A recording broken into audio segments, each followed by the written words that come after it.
Hello? Hello? Podcast Network Asia. What comes to mind for you guys when you hear Moses? Burning bush!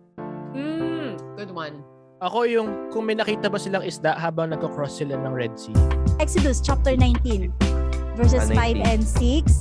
Now if you obey me fully and keep my covenant, then out of all the nations you will be my treasured possession.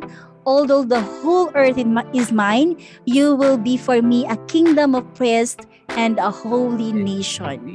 Ang sinabi, if you obey me fully. So merong kondisyon o wala? Meron There po. was. What we can learn from this is sin is intergenerational. Okay? Just as we can inherit covenant promises, we inherit covenant curses. Ang reflection dito, if you're gonna study the genealogy, namamana ang kasalanan. Burns, may No? question So- ako. Alam mo favorite food ni Shem? Semi! Okay, we're having too much fun with the popcorn thing, and Tina is what are you eating? I saw you having like something out of a bowl earlier, Tina. It's Tita Bet's kimchi! So Tina eats it straight out of the bowl. That's all she eats. Who does this? You just eat the I kimchi do. like it's a meal? Di ba side dish naman yan? Uh-oh. So, Yeah, it's the side dish to something that's the main dish. But you're eating it like the main dish. I'm eating it like Nakita mo on yung its panguhusga own. ng Koreano sa'yo? Grabe. Like dripping with judgment. Yeah, so I like to eat it on its own. Sige. Kaya nga naghanap ako ng ulam. Wow. Sabi ko na, masarap yung ulam dyan. Wow! Pero Looking dapat for pala ulam nag-take to the out ako sa ulam. buffet ko kanina, binigay ko sa'yo. Diba, Brother Jay? Ngayon mo lang naisip yan. Okay, so yeah, Brother Jay went out to have a really fancy meal. He went to a buffet and he's rubbing it all over our faces. Yes, sent it Yeah. on Pero the, ang ganda the rin, chat sorry, group. ang Yeah. sarap din ng feeling group kasi hindi ka makapasok sa Manila sa hotel ng walang na hindi ka fully vaccinated. So Did they ask for a Yes. card? Yeah, so ako Ah. picture lang, pero you feel pala na you're protected. Kasi everyone, the whole the employees, ganyan. Tapos, hindi na siya yung parang dati, kailangan naka-mask ka when getting food, tapos iaabot, turo-turo na, this one, ganyan. Tapos, ilalagay sa plato mo, tapos bibigay sa'yo. So, but it's, oh man, it's really good. Lalang. Sorry na chika ko na. Yeah, It's like, we know you told us like 5 million times, Brother Jay. sarap Gosh. lumabas. Okay. Talagang, like, ganon. I know, guys. Uy, speaking of, nung lumabas tayo, si Tina brought her dog, Covey, and instantly warmed up to only Brother Jay. Okay, what is Yes. this? Amoy is that aso daw about? kasi si Aso. Brother Jay. May aso. Ano kasi ako, alpha dog ako ng mga aso. So, dogs really like Ikaw me. yung alpha dog. He is such a dog. All right. No, he's not. He's lay preacher at the feast. Okay, that's Brother Jay Hernandez. Okay, and Burns Kaasi is creator and host of Unboxing Catholicism. And instructor Abby Sagid is from New Heaven and New Earth, Shincheonji Church of Jesus. And Tina Ryan is fabulous. That's what she is. And I'm Samo. This is a Narrow Door podcast. You're the Doritos. Welcome. Come on in. The show is on YouTube and it is on Spotify. We have a big topic today. Big topic. We're going to talk about Moses. Moses. What comes to mind for you guys when you hear Moses? The burning bush! Good one. What else? Ako yung, kung may nakita ba silang isda habang nagko-cross sila ng Red Sea. Brother Jay pala. Question. Diba? Like, isda, hindi makadaan. Parang ganun. Tsaka kung tilapia ba yun? Plapla, lapu-lapu. Oh, tsaka isa Malamang pa, tilapia. talagang siya talaga yung Prince of Egypt, hindi lang dahil dun sa movie, diba? Dun He sa was animation. raised as the Prince of Egypt, but he was actually an Israelite. Diba in Stabby? Yes. Oo. Yes. Because he was adopted by Pharaoh's daughter. Oo, di ba siya yung lumulutang dun sa river ba yun? River, Sa Oh, Yes. in a Oo. basket. Yeah. Oo.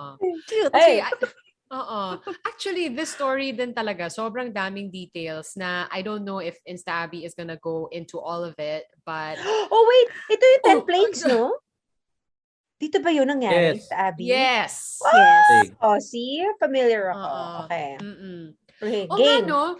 I think this is a story that is familiar to a lot of Christians because every Holy Week, you would see that movie come on TV, the Ten Commandments.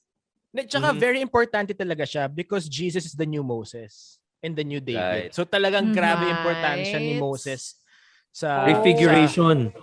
sa buong Bible story. Yes. Sa kanya pala binigay yung 10 ko. Naisip ko 10 plagues.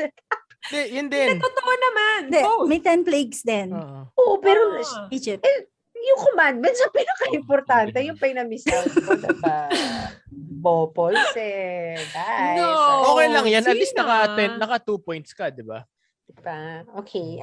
I'm No, listening. Yes, and we all are listening. Insta Abby, okay, please take it away. Moses today. Moses, listen up, everyone. Okay, popcorn time. Okay. Doritos, meron na ba kayong Bible check? Ball popcorn pen check? kami. Popcorn ako. No, With kimchi. check. Kimchi, With guys. kimchi and popcorn.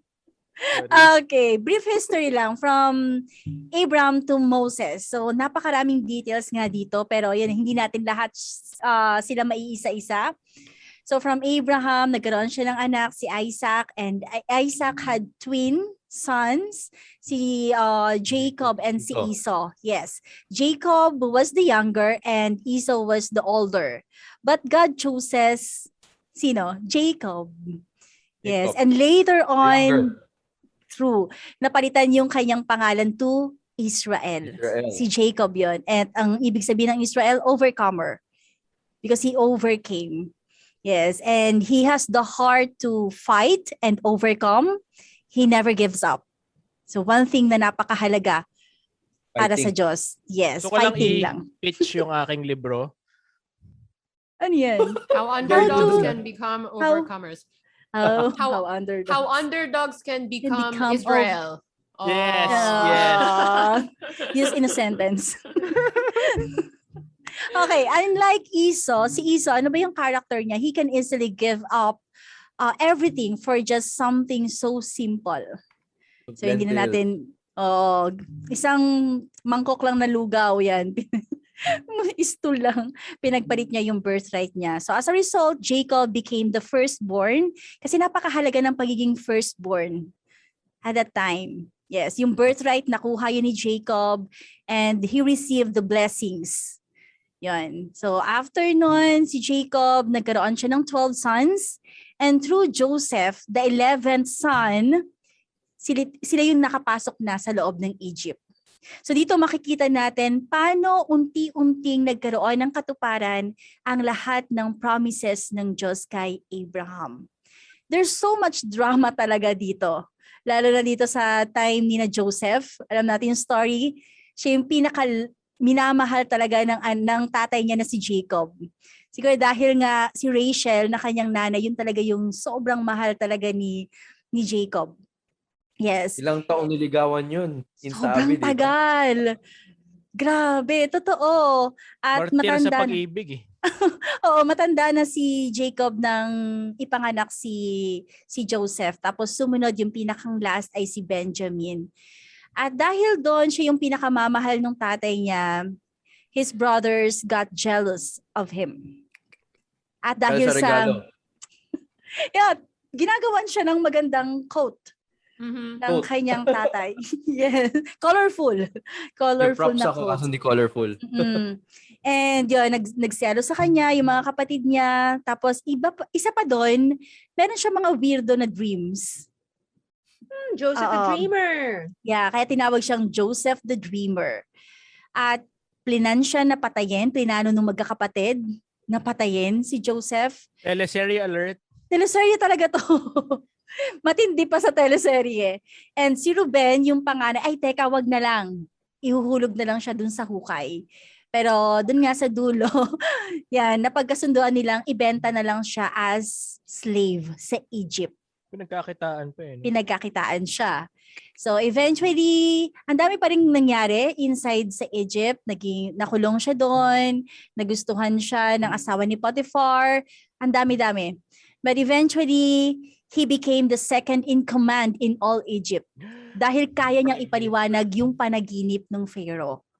Weird yung panaginip ng Pharaoh. At ang ibig sabihin lang doon, merong 7 years of famine at merong ding 7 years of prosperity. At dahil nagawang i-interpret yon ni Joseph, so siya yung ginawang in charge sa lahat ng, sa buong lupain.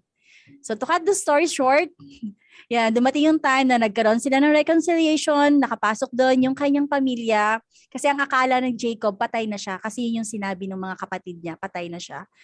But in Genesis chapter 45 verse 8, sinabi ni Joseph, napakaganda nito, "It was not you who sent me here, but God."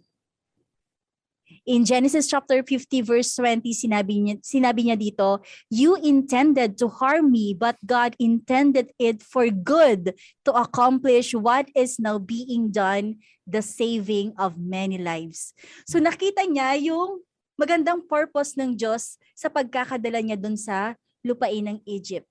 Though hindi naging maganda yon para sa kanyang mga kapatid. Kasi yung plan lang talaga, gawin siyang slave at ibenta. So pumasok sila sa land of Egypt, 70 total nilang mga ng buong angkan ni Jacob. Kasama yung 12 sons and their families. Yan, makikita natin to sa Genesis chapter 46 verse 27. And in Genesis chapter 50 verse 24, eto na, bago mamatay si Joseph, sinabi niya, "Then Joseph said to his brothers, I am about to die, but God will surely come to your aid and take you up out of this land to the land He promised on oath to Abraham, Isaac, and Jacob." So ibig sabihin, alam ni Joseph kung ano yung pangako ng Diyos sa kanilang mga ninuno. Kaya yes po. Paano niyang nalaman, Insta-Abby? Of course, sa pasalin-saling from Abraham, Oral tradition. Isaac, and Jacob. Yes, and then through the 12 sons, alam nila yung mga pangako na binigay ng Diyos kay Abraham.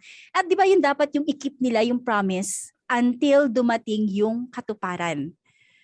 So si Moses, nanggaling siya dun sa kay Levi, isa sa 12 sons ni Jacob, at siya yung pang 4th generation from Jacob.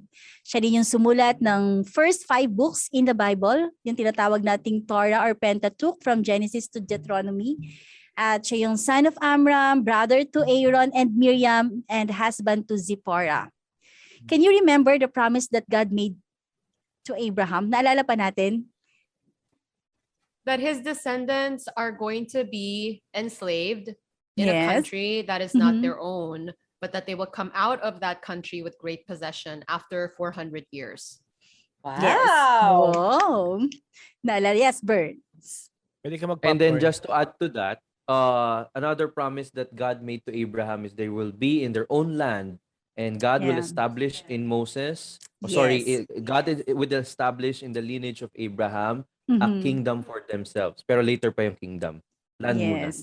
Mhm. Tama. So lahat ng yon pangako ng Diyos kay Abraham, at ngayon dito to magkakaroon ng katuparan. Isa pa, "I will give you the promised land." Ito yung Canaan. And it was not so easy para i-conquer yon kasi meron dong 7 tribes who are very strong na kailangan nilang talunin. The big guys. Yes, giants, Hittites, ito tinatawag na 7 tribes of ites. Kasi Yeah. puro ites siya. Hittites, Amorites, Canaanites, Perizzites, yan, and ites yan, lahat yon. So it was Ites. Moses, ites, and it was Moses whom God used to fulfill that promise. So kailangan nating tanungin, bakit si Moses? Ano ba yung special kay Moses? Meron bang special kay Moses? Bakit siya yung pinili ng Diyos para tuparin ang lahat ng pangako na binigay niya kay Abraham? Oo nga, Before- ba't hindi si Joseph? Pwede? Diba? Just wondering. So tingnan natin kung bakit. Before Moses was born, the new king of Egypt was threatened dahil napakabilis dumami ng mga Israelita. Sisipin natin, pumasok yung family ni Jacob, 70 sila, and then unti-unti sila nang dumami. And then yung Pharaoh o yung king ay napalitan na yon over time. Hanggang dumating yung panahon na naging threat na sila sa Egypt kasi maaaring ma-overpower na nila yung land of Egypt. So inalipin sila, pinahirapan sila, and the good thing is, the more they were oppressed, the more they multiplied and spread. So God is using Egypt for a purpose. Ginagamit niya yung Egypt for a purpose. He's using Egypt to make His people grow and be strong. Bakit kailangan nilang dumami at bakit kailangan nilang maging malakas? Remember, kailangan nilang talunin or sakupin yung lupain ng Canaan, yung promised land. At merong dong mga giants, malalakas na mga tao na kailangan nilang kalabanin. So, anong nangyari sa Egypt? It's like parang, alam niyo, incubator? It's like incubator. Wala akong mahanap na Or na. parang grade school, preparation for college. Preparation. Yes, preparation para sa kanila. So the king of Egypt made a command to the midwives na patayin ang lahat ng batang lalaki na ipapanganak. So and even order all his people to throw every child that is born into the Nile River. So yun yung command nung hari. Pero alam natin yung story, si Moses nakalagtas doon at hindi siya napatay. So when Moses was born, he was in a state of danger. Do you remember the same scenario? Ayan na naman. Pinalala kayo, same scenario? Yes. Jesus. Right. Yes. Yeshua. How? Yeshua. Yes, tama. Kasi di ba, when King Jesus Herod. was born, same scenario, yes, King that's Herod right. commanded to kill all boys from 2 years old and below. But God saved Jesus and they went to Egypt. Without exaggeration, kung maiintindihan natin yung prophecy for the second coming in the book of Revelation, we can see similar situation in chapter 12, wherein there is a male child and right there is a red dragon waiting to devour the child the moment it is born. But God is not just up. It's not just him up. So hindi na-devour nung dragon yung male child.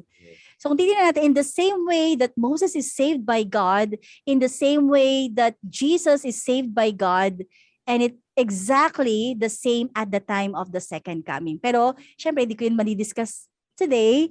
Yan, in the future, malalaman din natin ano yung relation nun, even sa time ng second coming.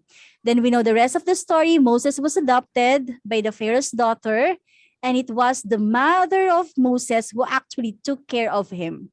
Yun nakakatuwa. Ang nag-alaga pa sa kanya, mismong nanay niya. Kumbaga parang yaya. Really? Yes. Kaya lumaki siya na alam niya yung identity niya na siya yung Israelita at hindi siya isang Egyptian. Yes. So, ilang taon si Moses nang siya'y umalis ng Egypt? Any guess? 40. Galing! Right. He was 40. So when he was 40, Ligtas points yan. Life galing. begins at 40 daw, no, Abby? Kaya pala. Hintayin ko yun. That was a wild guess. Kasi nakita niya dito na merong Egyptian na pinagmamalupitan yung kababayan niya. At dahil doon, napatay niya yung Egyptian. The following day, nakita niya two Hebrews fighting each other. At nalaman niya na alam nila yung ginawa niyang pagpatay dun sa Egyptian. Nalaman niya ng Pharaoh at dahil doon, he tried to kill Moses but Moses fled to Midian. So nagpunta siya ng disyerto. Ilang taon din siya sa disyerto. Ilang taon din. Yan. 40? How many years? Yes, 40. 40 years din. Ang galing! Para sa'yo to, talaga. Yes, another 40 years in the desert. Dito na siya nakapag-asawa, dito na rin siya nagkaanak. And at the age of 80, ito na yung time na God sent him back to Egypt together with his brother Aaron to deliver his people out from Egypt. At hindi yun madali. Kasi remember, 40 years ago, wanted siya doon kasi nakapatay siya doon. Pero out of a sudden, tinawag siya ng Diyos. Yan, yun nga, nabanggit mo kanina, Miss Tina, na may burning bush. Yan, then doon kinuman siya ng Diyos na pumunta siya sa My Egypt. gracious, din. Ay! Like Feeling ko it's kasi Harry. feeling ko ako yung kumakain ng popcorn kasi. What's up, Habi? Okay. Yes. So pumunta siya sa Egypt para iligtas yung bayan ng Diyos. He did obey. Sumunod siya. At dito may mga miracles na nangyari. Katulad na nabanggit niyo rin kanina, may mga salot, 10 plagues were sent to the land of Egypt as the fulfillment of God's promise to punish the nation that they served as slaves. So natutupad na. Sila'y naging strangers sa foreign land, in-enslave sila, mistreated, and now, then binapanish na or pinaparusahan na ng Diyos yung bayan o lupain ng Ehipto. Very similar din. Kasi makikita natin even yung mga plagues na ito sa prophecy in Revelation. And yung last plague, yung plague of the firstborn, it was so important and very significant. Bakit?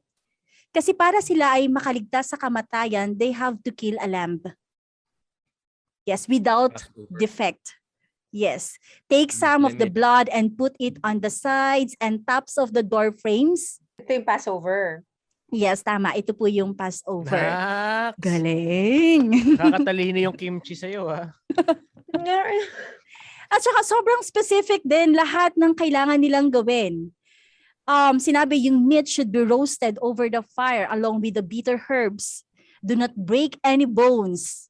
At meron din dapat bread without yeast. And even yung outfit nila, Diba? May outfit sila sa atin. yes, in detail din talaga. Your cloak tucked into your belt, your sandals on your foot, and your staff in your hand. Eat in haste. At sinabi, it is the Lord's Passover. So ito yung kailangan nilang gawin para yung angel of death ay mag-Passover sa kanila at walang mamatay sa kanilang pamilya. Kung titingnan natin, honestly, for me, parang ang hirap niyang sundin lahat kung nandun tayo sa time na yon.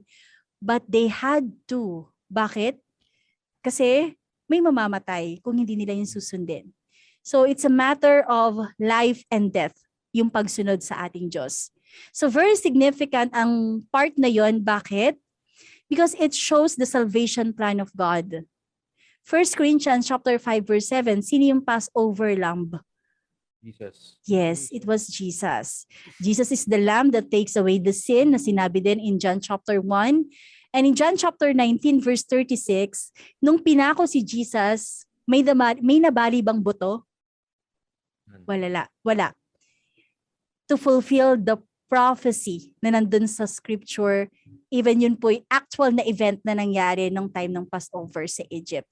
So after nila lumabas ng Egypt, though it was not so easy, nakita natin God showed His power, His protection, and His provision.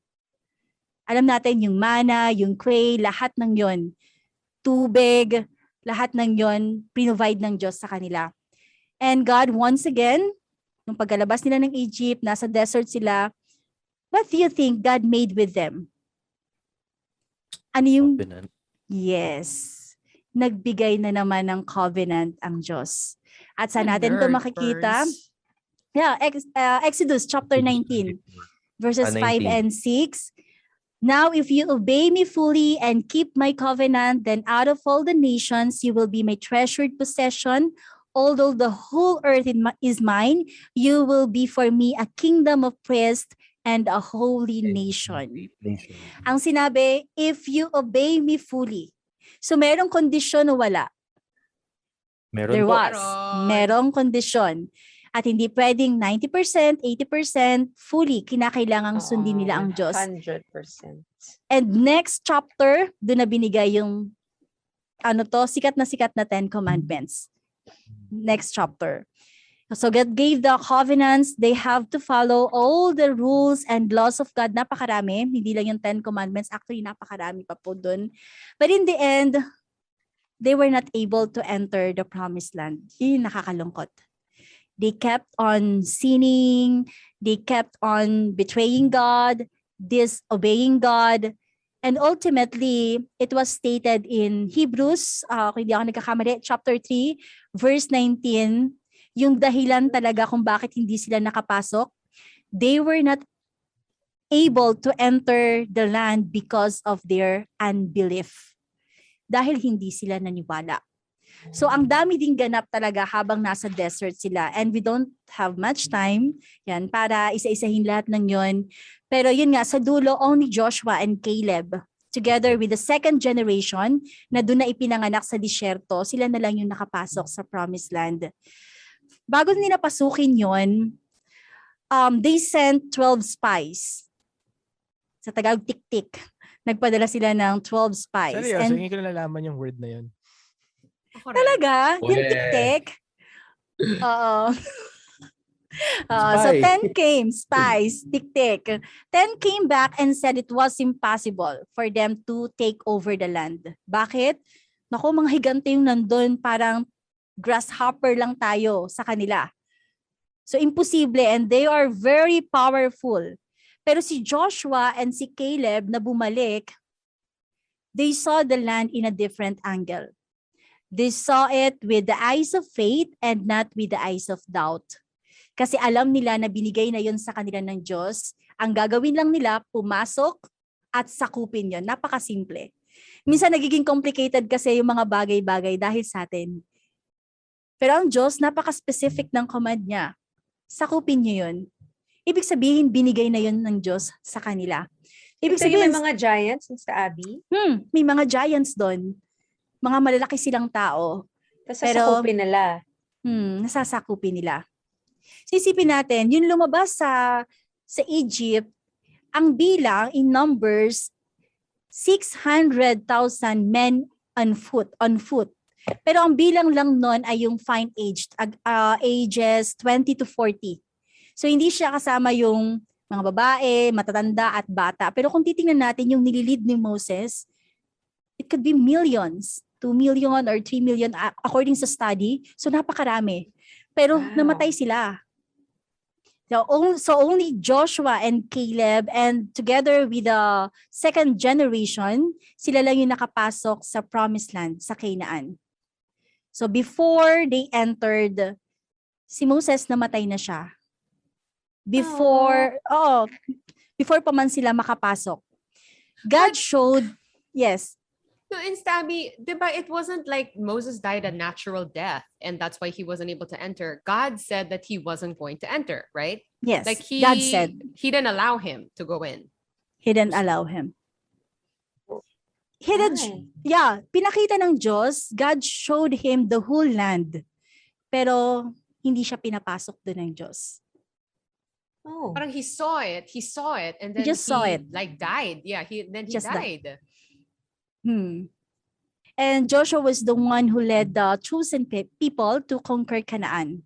This is the fulfillment of the curse na binigay ni Noah sa kanyang anak na si Ham and apo na si Canaan, kung maaalala natin. Diba? Sa previous episode natin, sinabi doon na after ni Noah malaman yung ginawa ng kanyang anak na si Ham, kinurse niya si Ham. And sinabi, you will be a slave to your brothers. So may curse. At dito yun na-fulfill. So when they entered Canaan, pinatay nila lahat. At kinuha nila yung buong lupain. So this whole story will prove kung paanong ang pangako ng Diyos na binigay kay Abraham ay nagkaroon ng katuparan sa panahon ni Moses. So do you have any question? I suppose my question is, given how after he did all that he did, bringing the Israelites out of the desert and they were so pasaway, tapos hindi pa rin siya nakapasok ng Canaan. Promised land. But I think the way he's talked about in the New Testament Bible is that he was still righteous. Yes. So I think I'm a little confused about that. Like, he Bakit? didn't enter the promised land, but in God's eyes, he was still righteous, right? In Stabby. Yes. So yung common question talaga yon, bakit hindi siya nakapasok? So bigyan lang natin ng konting parang clarification. patungkol doon. In Numbers chapter 20 verse 8, inutusan siya ng Diyos, speak to that rock. Ito yung nasa Meribah sila at nauuhaw sila. So kailangan nila ng tubig. Ang sabi, ang utos ng Diyos, speak to that rock. But instead, ang ginawa ni Moses struck the rock twice instead of speaking to that rock. So it shows disobedience. And disobedience is result of unbelief. Kasi in Numbers chapter 20 verse 10 naman, Moses said, must we bring water out of this rock? So he took the credit for obtaining water from the rock when it was really God who performed the miracle. So it's like kinuha niya yung glory.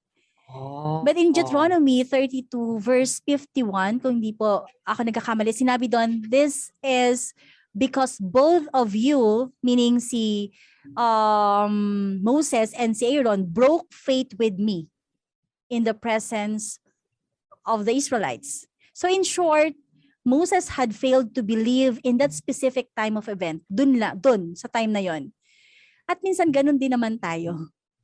Moses was not perfect, just like us. He went through a lot, actually, leading God's people who are stubborn, hard-headed, ungrateful, complaining, rebellious. It was not an easy job for him after all. Sa ano na to, Insta-Abby, nung nasa desert na sila, diba? Yes, nasa desert na po sila at nauuhaw sila at dun sa Meribah. Gawa na ng init yan. Baka na-confuse na si Moses. Ang mga tao, they kept on complaining and complaining. At si Moses, lagi siyang nakikipag-usap sa Diyos na patawarin mo na sila, pagpasensyahan mo na sila. So lagi siyang, alam mo yun, nasa gitna. Oo, at dun sa time na to, hindi siya nakasunod Saka sa Diyos. yung journey from yung inikutan nila, that's a 2-week journey lang eh. Yun nga. Diba, it was supposed to be like parang malapit lang or something. Malapit lang talaga dapat. Oo, pero tumagal sila dahil Ng sa 40 complain. years. Complain ng mga tao, tama. So, Dahil nawindang na marupok siguro sila eh. Oo, nawindang na si Moses, you guys. But even so, we can see that the spirit of Moses was with Jesus on the Mount of Transfiguration. Makikita natin yan in Matthew chapter 17. Meaning, Moses is with God after he died. At isang bagay na magandang sinabi din sa loob ng Biblia in Hebrews chapter 3 verse 5, tinawag si Moses na faithful as a servant of God in all God's house. Faithful. Wow. Yes, nagkulang siya at that time ng pananampalataya, pero tinawag pa rin siya na faithful. And in Numbers chapter 12 verse 3, tinawag naman siyang very humble man, more humble than anyone else on the face of the earth. So napaka-humble niyang tao. I think yun yung magandang bagay na matututunan natin kay Moses. Yes, may flaws na nagawa si Moses, but in the end, makikita natin na kasama pa rin niya ang Diyos. So eto, ang dami ng covenant na lumipas, nabilang natin. Did you count kung ilan yung covenant na naganap? Adam, Noah, Abraham, and now with the chosen people who came out from Egypt. And before entering Canaan, minsan pa, they renewed their covenant with God in Shechem. Di ko alam kung tama yung pronunciation ko. Shechem, through the leadership of Joshua. Dito, ang ganda lang ng senaryo kasi si Joshua, sabi niya, choose for yourselves this day whom you will serve. But as for me and my household, I will serve the Lord. I will serve the Lord. Pero anong sabi ng mga tao? No, we will serve the Lord then. Gagawin namin. Paglilingkuran namin siya. So sabi ni Joshua, mag-isip-isip kayo kung ipa-paraphrase natin. Kasi ang Diyos, He is a jealous God that if you forsake the Lord and serve foreign gods, then God will punish you. God will turn and bring disaster on you and make an end of you. Yun yung sinabi ni Joshua. Pero ang sabi ng mga tao, no, we will serve the Lord. This is it. Eto na yon. Susundin na namin siya. Hindi kami tutulad sa mga ninuno natin. We will serve the Lord. So on that day, Joshua made a covenant for the people. He took a large stone and set it up there under the oak tree. And then they finally entered the promised land. Do you think they were able to keep the covenant? Because you're asking? No. No. Do you think they lived happily ever after na? No. So yun, titignan natin. May Next. season 2 pa yan. Yeah, may season 2 pa. Ang dami, no? Pero, Seasons of nakakalungkot. G-drama yan. God's drama. Seasons of karupukan. Season... Yeah. People are marupok talaga. Totoo. Oh, man. Yung story, ang dami-dami, pero yun nga, hindi natin kayang masabi lahat. Pero ang magandang makita natin yung heart ng Diyos. Ano kayo nararamdaman niya every time na binibreak ng tao yung covenant? Kasi walang problema sa kanya eh. He is faithful. God is faithful. Tayo may Tinutupad niya. problema. Yun. Okay, guys, bakit ba? Why do we keep breaking the covenant? And I think that's really something that we see in this story. And, the Israelites, when they were in the desert, and there's really nothing there, but God provided everything. I mean, bread was literally falling from the sky. Yes. Quail was literally falling from the sky. And they still doubted. They still complained. And, this is really a reflection on us. Because we want variety. It happens to this day. Well, siguro, just imagine na parang God always says He will provide. Pero let me ask you, my dear friends, how many times have you asked God, Lord, alagaan mo ba ako ngayong pandemic? Will you provide? Lord, di ba? I mean, a lot of us have questioned God's provision, at least in this pandemic. So, hindi naman nawala yung promise ni God eh. Pandemic lang. So it's still our human issue until today. And True. I remember when they just had come out of Egypt, it hadn't been that long. And Moses was up in Mount Sinai, was it? He was... The golden calf. Yeah, Yes. nag-golden calf na sila agad-agad. Parang, guys, True. kakalabas Nainip lang agad. natin. Oo. Kala Nasa nila Egypt. patay na si Ano ba Moses yan? eh. Ang sarap Ang i-backslap tagad. eh. Yung parang, Gigil na gigil, Brother Jen. Pero I think totoo.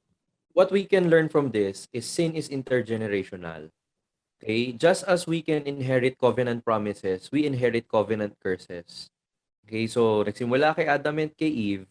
Okay? From since Yung then, sin. makikita natin sa timeline, in Genesis 10, if you will read that, it's a beautiful table of nations. You will see, this is what sets Genesis apart from all ancient stories and all ancient writings. Because Genesis 10 provides for us the table of nations that shows all the descendants of the different nations of the ancient world. And dito makikita mo yung lineage ni Shem. Okay? Ito yung lineage na naging faithful sa Diyos. No? Sinabi nga sa Genesis, they started calling on the name of the Lord. In Hebrew, name means Shem. No? So rightfully, itong si Shem, yung family niya, yung mga tagasunod niya, made in the image and likeness of Adam according to Genesis 5, sila yung nag-inherit nung blessings, no? Pero meron din yung side, no? Yung kapatid ni Shem, si Seth, sila yung Sethites, no? Shemites, kaya nga tawag natin sa mga Jewish people Semites, 'di ba? Anti-Semitic, pagkagalit ka, galing yun kay Shem. Ang sumunod kay Shem si Eber. Kaya doon sa line niya, Eber naman doon ang galing yung salitang Hebrew. Okay, so parang ang reflection dito, if you're gonna study the genealogy, namamana ang kasalanan. Burns, may No? question So, ako. Alam mo favorite food ni Shem? Semi.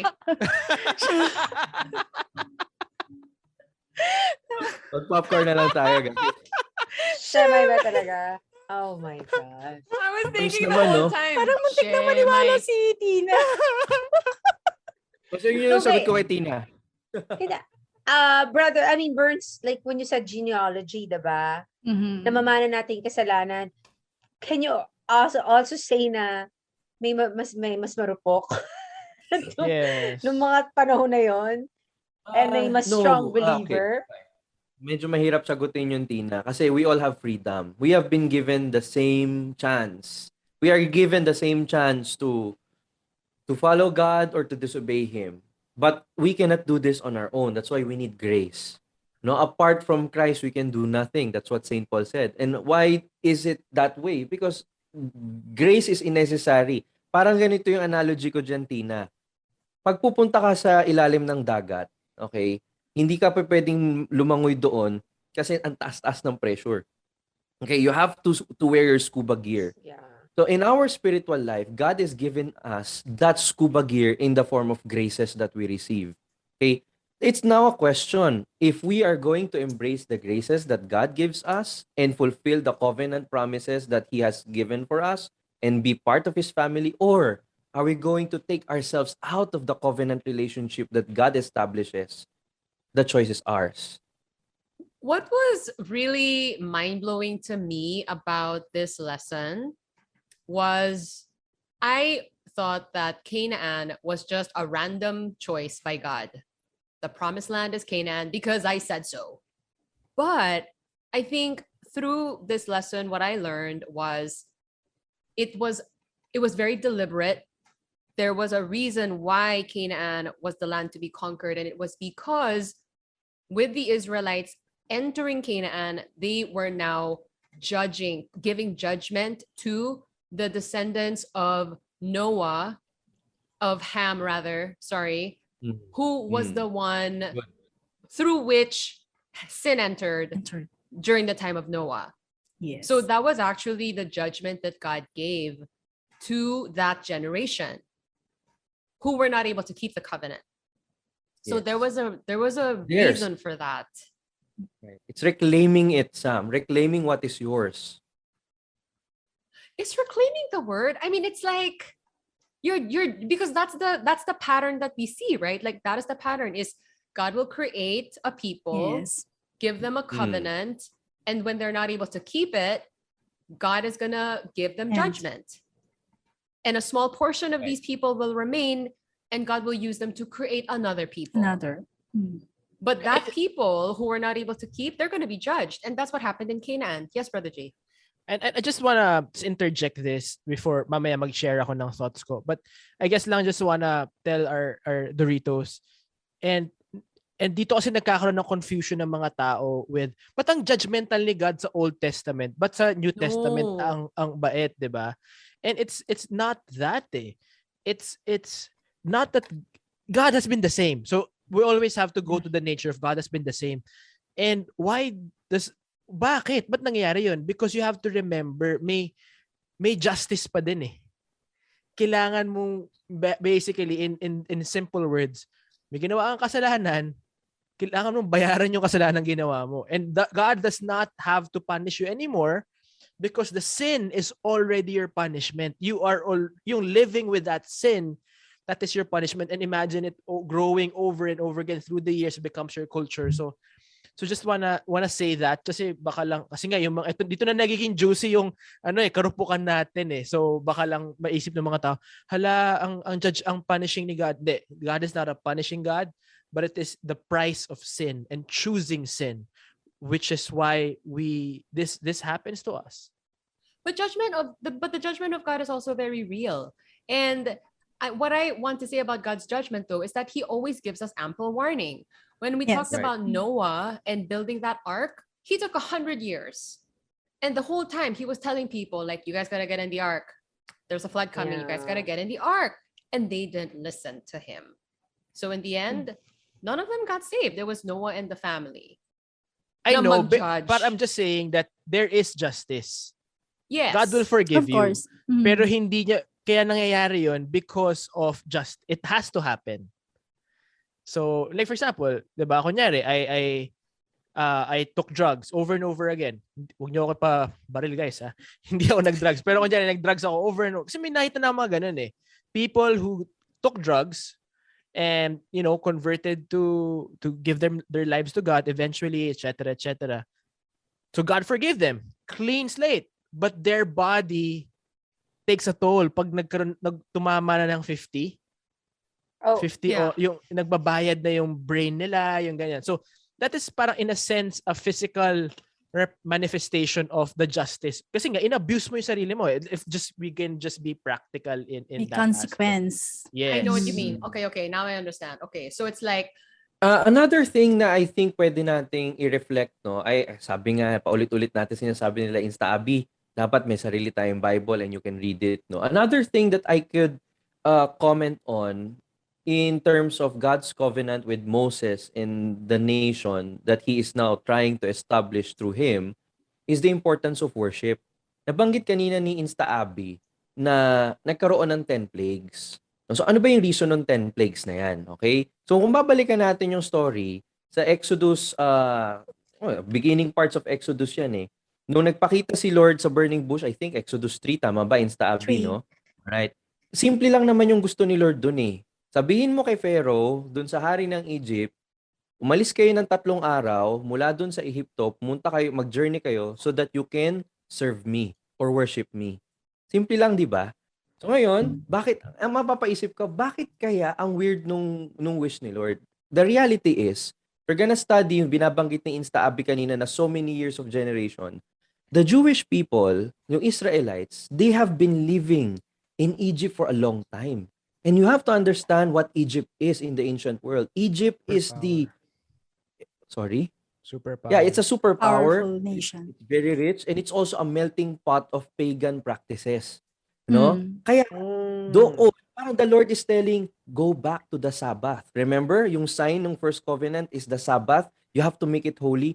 Jewish people have forgotten about God already and how to worship Him. Because when they were in Egypt, they got accustomed to the practices of the world. No? Parang it's also a reflection on us. Nandito tayo. We are in the middle of the world during this pandemic.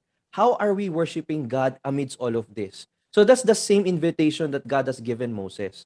So Moses talked to the Pharaoh, hindi sumunod si Pharaoh, and then the 10 plagues. Now, sabi ni Sam kanina, God is not a random God. And when I was younger, inisip ko, bakit ganun? No?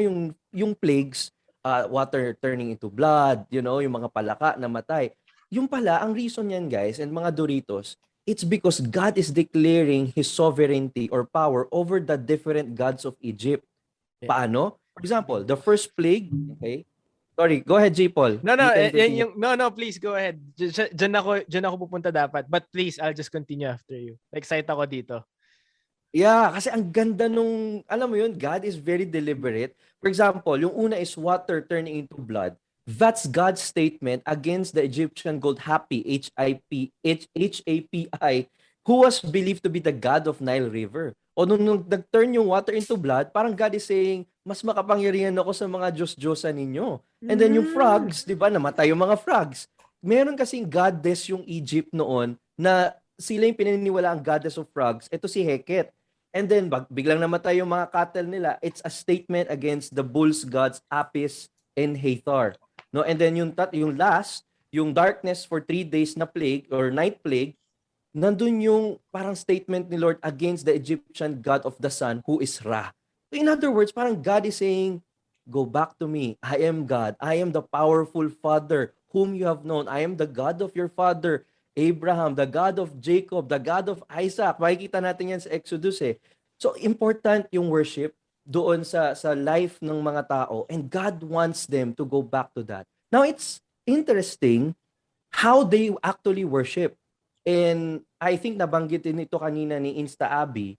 When we read in Exodus 24, no, there they celebrate the blood of the covenant. Okay? And it's very weird for a modern reader how they did it. So puntahan natin yung Exodus 24. So isa-summarize lang natin. Exodus 24, nagsama-sama sila. Okay? And then in verse 7, then Moses took the book of the covenant and read it in the hearing of the people. So they took a book and read it. Okay? All that the Lord has spoken we will do, and we will be obedient. And Moses took the blood and threw it upon the people and said, behold, the blood of the covenant which the Lord has made with you in accordance with all these words. Parang wow, no? Ano ibig sabihin ng blood na yon? I think nabanggit din ito ni Insta-Abi na previous episode that the blood there means, and the Catholic Church agrees with that, the blood is a symbol of life. It's a symbol of you binding yourself with God's covenant. And it's just saying, because nag-participate ka dito sa covenant na ito, if you will break the covenant, you will surely die. Sounds familiar? Di ba hindi yung sinabi kay Adam and Eve, if you break this, you will surely die. And how did they end this worship gathering? It's so beautiful.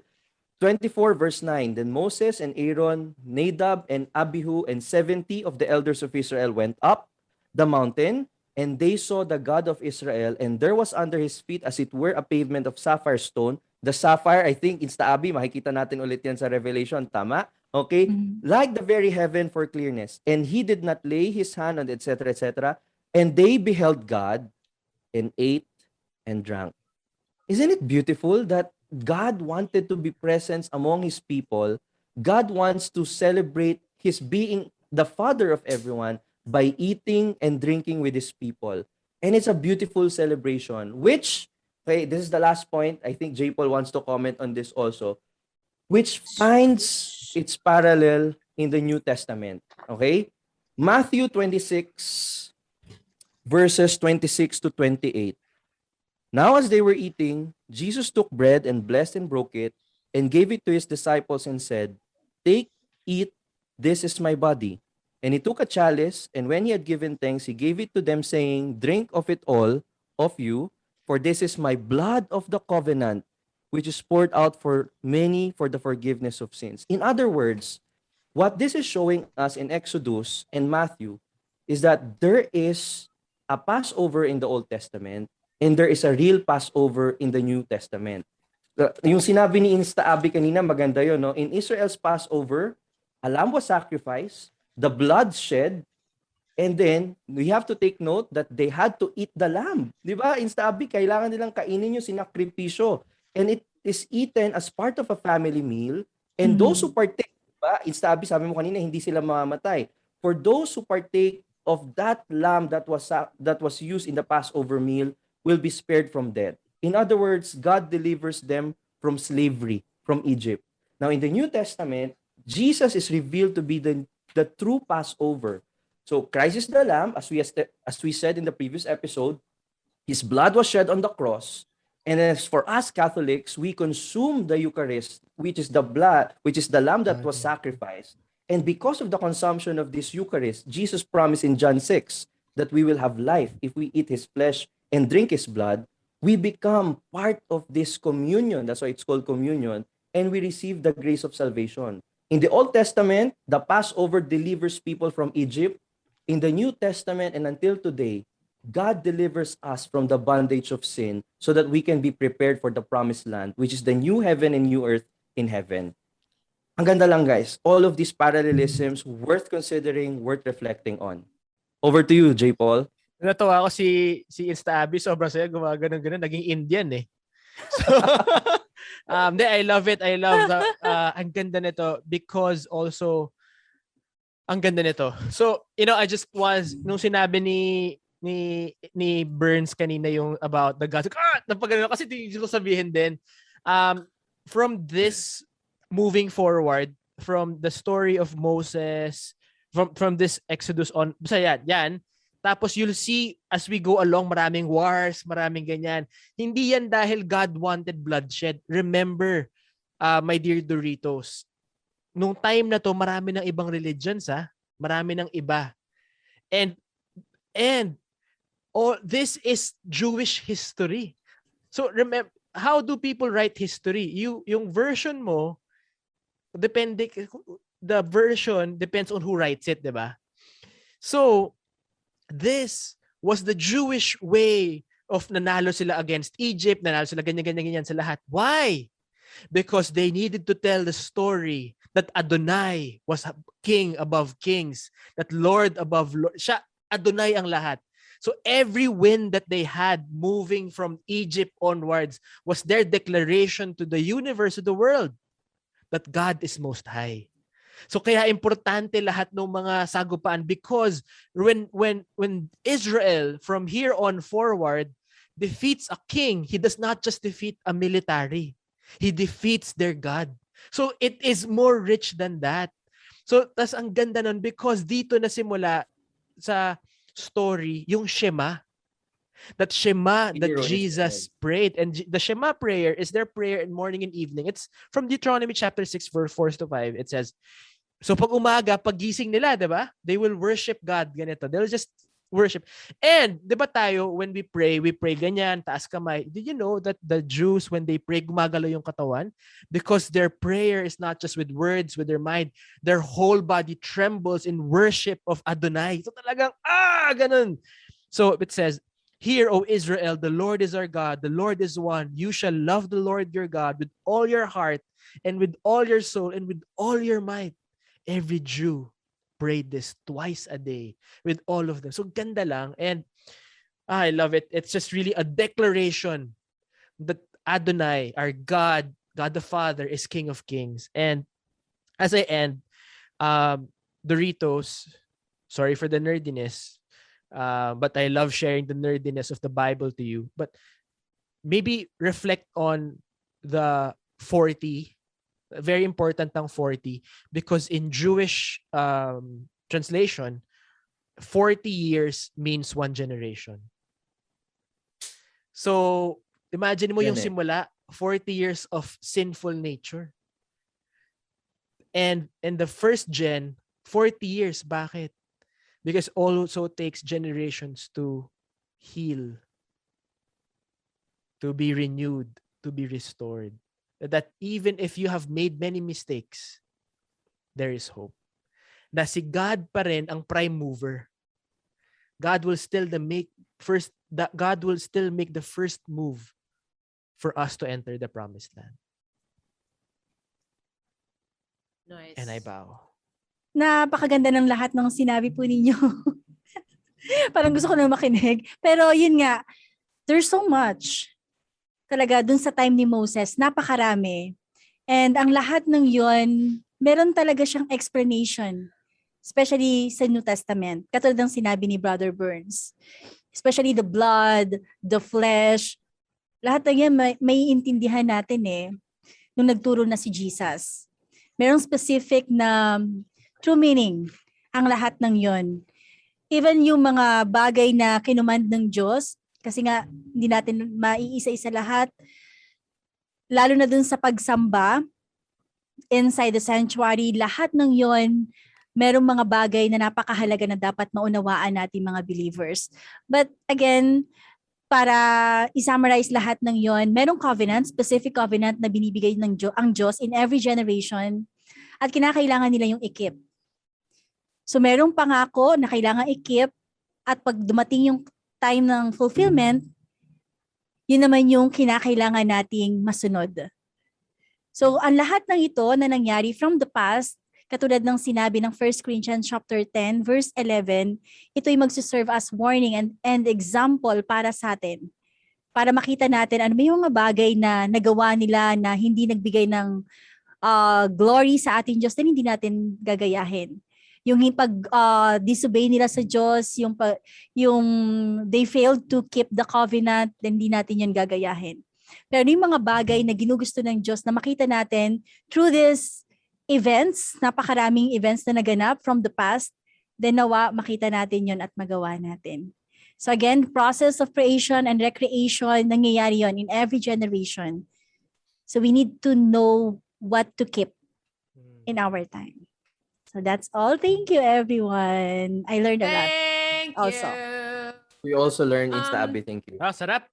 Do we still do takeaway time? I guess maybe for That's Tina it and pa. I think, yeah, Burns and Brother Jay, kind of did the preemptive takeaway time. But just to end, Tina, your thoughts?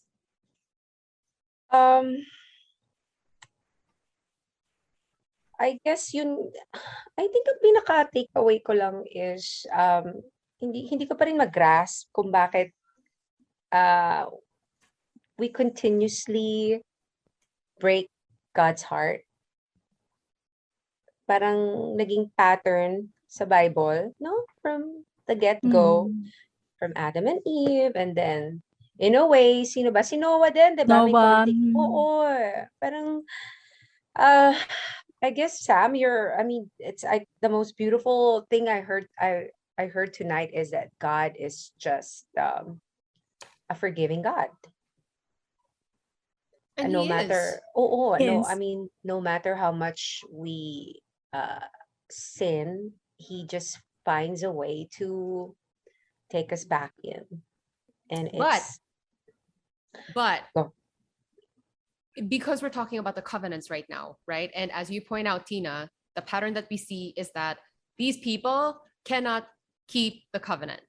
That's why God keeps giving a new covenant. And so while God is a merciful, forgiving God, it seems to me that the sin of not keeping the covenant is not forgivable. Am I right, Instabby? That's betrayal.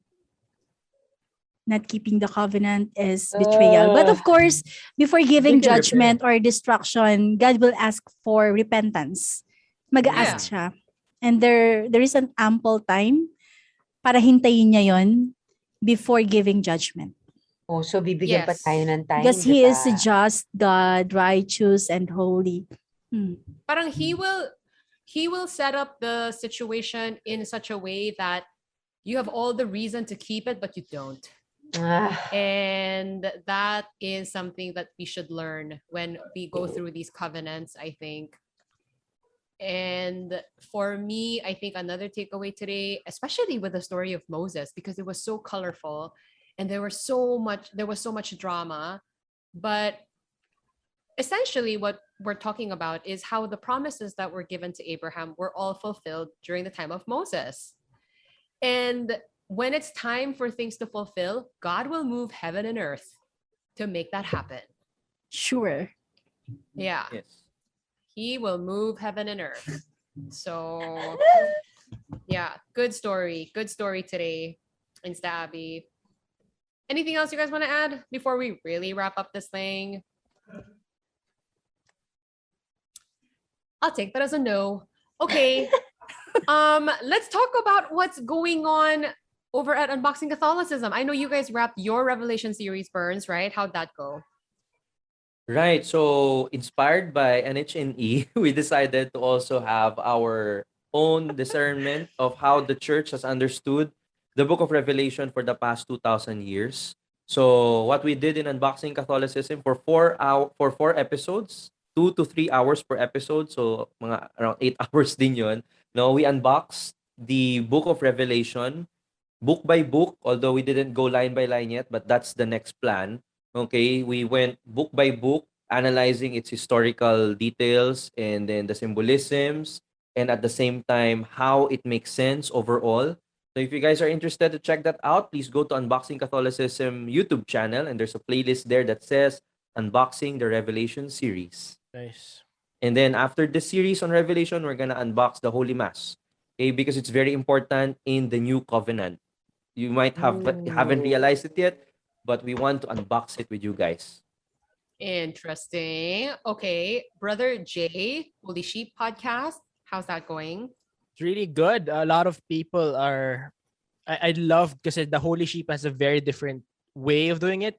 It's really, we're inspiring people, feeding people who are empty, yung running on empty, and feeding them just hope and love, and it's really good. A lot of people sharing different stories, and just really blessed that we're able to bring God's love and mercy to people.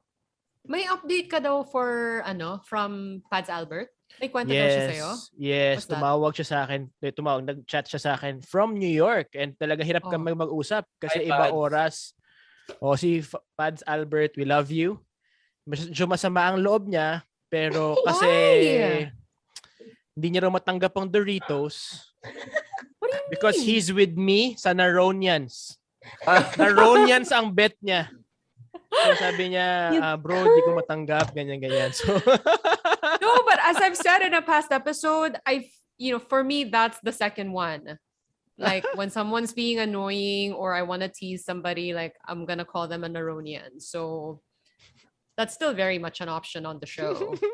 Yes, may nag-message nga. Ang ganda din ng sinuggest niya, but we already picked one. What was the it? knobs. The knobs. The knobs. Kasi door The knobs, knobs. diba? Oh. I narrow forgot door his knobs. name. Grabe, kawawa Cute naman din. siya. Sinat ka pa, tapos kinalimutan mo. But we super love Doritos, right? I'm so into it. I know, I love it. Gusto ko lang Yeah.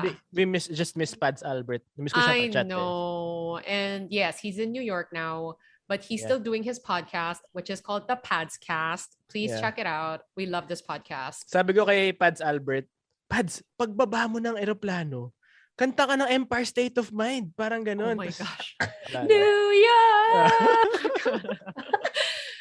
Insta Abby, what is going on with NHNE? And yeah, anything you guys want to share? Yes, New Heaven, New Earth will hold a webinar series entitled Testimony on Prophecy and Fulfillment of Revelation, God's New Covenant, to discuss the book of Revelation from chapter 1 to chapter 22, cover to cover. And it will start on October 18, which will be streaming live every Monday and Thursday at 9 a.m. Philippine time on YouTube and Facebook. So the seminar will provide explanation of prophecies recorded from every chapter of Revelation based on the 5 W's and 1 H method. So I hope na manood po tayong lahat doon. And thank you, Nardor Podcast, for this opportunity. And thank you, Sam, for the popcorn. Yay! No, and I was gonna say Monday and Thursday is when we publish our podcast, and I'm not sure I can handle competition like that. Okay, so I'm just gonna say, can you also watch our show on YouTube and listen to it on Spotify, guys? Please like us. Okay. Thank you, everyone, for joining us today. And you can find us on Instagram at Tina Ryan, at Burns Kaasi, at J. Paul Hernandez, Insta Abby.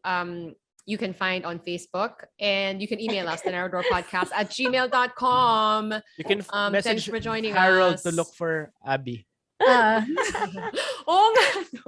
Pwede naman. H na lang. At harold.resho to get to the Happy connection. That's it. That's the show. Bye. Happy Yeah. birthday, Pastor D. Belated happy birthday. Pastor Dennis. Happy birthday, See you on the Pastor next D. episode. Bye.